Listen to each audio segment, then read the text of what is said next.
Well, sabotaging U.S. elections and eating children aren't Russia's only foreign policy goals. They're also firmly committed to fighting ISIS, which they're doing. And now it appears possible that Russian forces may have killed the head of ISIS, Abu Bakr al-Baghdadi. A Syrian human rights group announced today it has, quote, confirmed information pointing toward the death of Baghdadi. Whether or not it's true, it's interesting. It could be a big victory in the war on terror. So why aren't more in the U.S. more excited about it? And should we be willing to work with Russia against Islamic extremism? Ralph Peters is a retired U.S. Army Lieutenant Colonel, and he joins us tonight. Colonel, thanks a lot for coming on. Hey, glad to speak with you, Tucker. And for the record, yes, maybe your friends take money from foreign governments. I don't, and my friends don't. I hope they don't. It's appalling how much of that happens. And it's appalling how much of our policy is influenced by foreign governments. And you may see that at work now. The Saudis are dead set, of course, against Iran, and they have every reason to be. But I'm hearing a lot of people in Washington, and the Gulf states all feel the same way, a lot of people in Washington say all of a sudden, well, maybe, you know, defeating ISIS isn't such a victory. We've all been focused on defeating the Sunni terror threat embodied by ISIS, and now as we're moving toward achieving that, all of a sudden Iran is the real problem. Why shouldn't we take a moment to celebrate the potential death of Baghdadi? Well, indeed we should. But I would not jump to the conclusion that the Russians killed him. They actually walked back their claim that they killed him. And if you look at the timelines, the odds are pretty good that if he's dead, and let's hope he is dead, he was killed by a coalition-backed aircraft, because the Russians have not been seriously fighting ISIS. The Russians in Syria have been bombing hospitals, clinics, refugee columns, schools, and oh, by the way, they've been bombing the people we've been supporting, the anti-Assad opposition. Whereas they have been letting us take care of ISIS, and we've done a good job. Well, I mean, Russians are certainly brutal, and so I have no trouble believing anything that you just said. But you want an alliance with them? I don't know why we wouldn't. It's confusing to me why, when you have a power like Russia, which obviously has interests that diverge from ours, but has some that align, here, they've lost a lot of people to Sunni terrorism. Why wouldn't we cheer them on in their effort to stamp it out? Well, certainly we would, but we can't have an anti-terror alliance with terrorists, which is what the Russians are. They're not Islamist terrorists, and they hate the United States of America. Again, bombing hospitals, clinics, schools. But how about, murdering dissidents and journalists at home and abroad? You're bad. We have nothing in common with the Russians. Why don't More or less than we do with the Saudis, our allies. Well, the Saudis, I have no brook for the Saudis whatsoever. Really, because they're our main allies in this. They're not my main ally. And, I was warning about the Saudis decades ago, and you can read what I wrote about them. And the problem with Iran is that Iran is now, we've alienated just about everybody. We've blown it right and left in the Middle East. And now you've got Iran building an empire that will stretch from western Afghanistan to the Mediterranean. We've been doing a great job fighting ISIS. We've got the Iraqis, the Kurds especially, moving in the right direction. But when ISIS is defeated, and it will be defeated and crushed, the caliphate essentially is no more. When it is, we will not be welcome, but the Iranians will be. Because we have never had a strategy, we don't have a strategy, and we won't, because we play jailbird checkers, and the Iranians and the Russians play chess. But I'm a little bit confused on a couple fronts. One, we've had over 3,000 Americans killed in this country by about a dozen acts of terror in the last 16 years.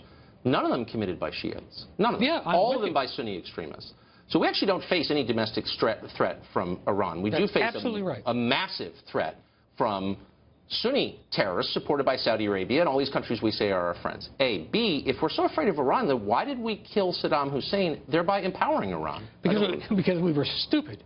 And Iraq... But why are the same people who supported that stupid act, the one you just described as stupid, now agitating for a war with Iran? I'm confused. Well, I certainly personally don't know anyone who's agitating for a war with Iran. I do. I know a lot of people. Okay, well, you know different people than I do.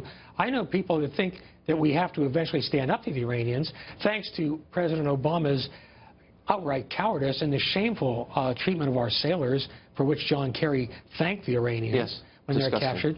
But, the Middle East is a very, very complex world.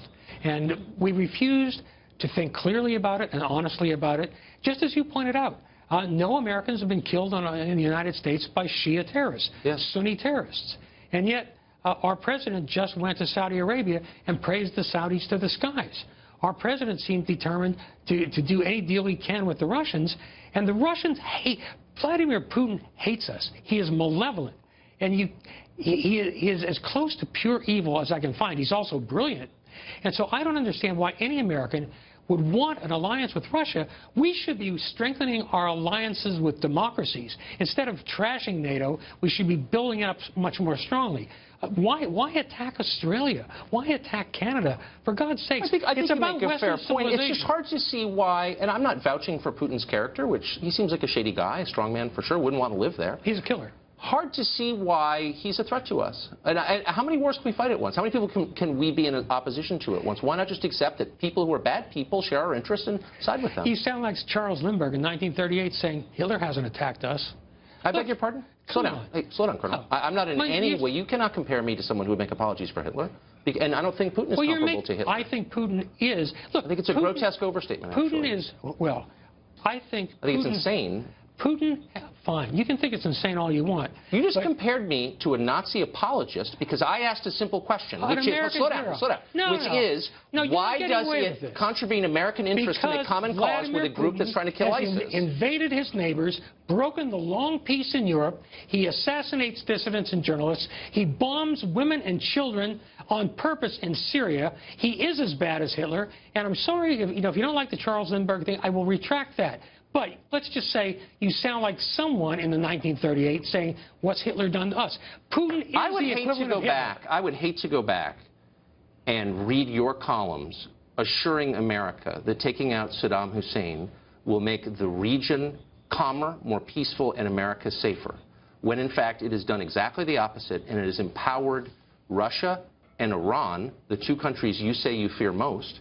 Let's just be totally honest here. Yeah. We don't always know the outcomes. Right. They're not entirely predictable. And so maybe we should lower the moral tone a little bit. Okay, well, rather than calling people accommodationists and say, we're not exactly sure what's going to happen. We can only make good decisions day by day. You made your career being an American conservative patriot.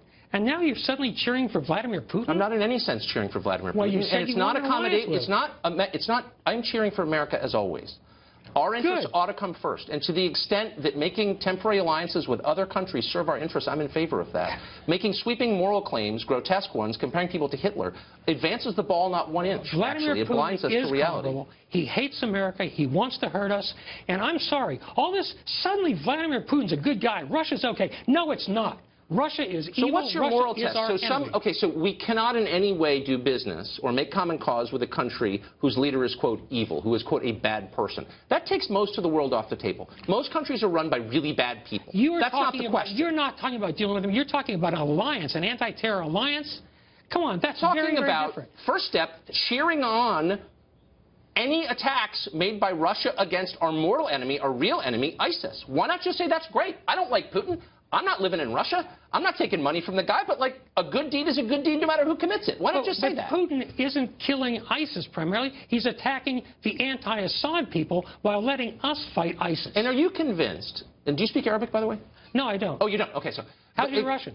It's non-existent. Okay. And I would never claim to be a Russia expert. But I'm not sitting here talking about groups about whom I know very little, and I bet you're in that category, in Syria, and saying they're freedom fighters, they're serving the interest of freedom or democracy or American interests, when in fact, a lot of these groups, we know very little about them. And some of them are truly bad people who don't have our interests at heart. And we're not backing the truly bad people. And how about Assad? Well, how do we know that? Is Assad a good guy?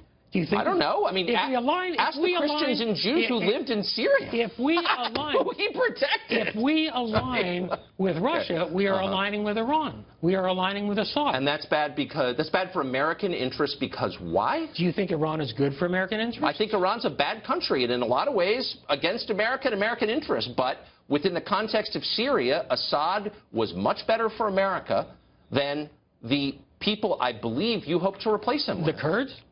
How about the Kurds? So the Kurds are going to run Syria?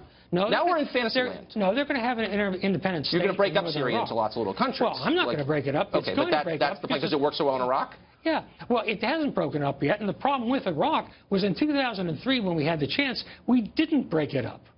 We didn't break it up. Last question. Would you, knowing what you know now, and I hate to revisit this, but since you brought it up, knowing what you know now, that the deposing Saddam, his subsequent death, empowered Iran dramatically, and in fact we explicitly helped Iran gain traction in Iraq. Do you think that was a wise idea? And do you think there are any lessons going forward in Syria that maybe when you take out a secular leader, the vacuum is filled by even worse people? Well, I think that is a valid point you can make. Yes, it often happens. But in 2003, we did a great thing inexcusably badly. Rumsfeld killing the MP brigades. There are a lot of reasons for it. We believed any Iraqi emigre who spoke English with an Oxford accent and wore a well-tailored suit.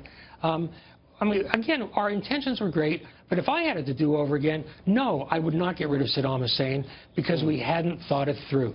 My mistake. But you're confident that we've thought through what comes after Assad, who's run the country for decades, pretty peacefully, actually? I think killing 500,000 of your own people probably doesn't mean you should remain in charge. Now, what? Well, after the Civil War. I'm not making apologies for Bashar al-Assad. I'm merely saying that happened after. I'm not. It sounds like you're sitting here and making apologies for him. So because I'm asking rational questions about what's best for America, I'm a friend to strongmen and dictators. That is a conversation stopper, not a beginning of a rational conversation. No, this is not My only point is that when Syria was run by Assad, 10% of the population was Christian, and they lived in relative peace, considering they lived in the middle of the Levant. That is absolutely true, and it's also true. And so what's happened to those people now? His father killed 30,000 or more people. Well, what's happened? Now, let's be fair. I mean, Barack Obama certainly blew it right, left, and center. Through sheer trepidation, cowardice, the inability to ever make a decision.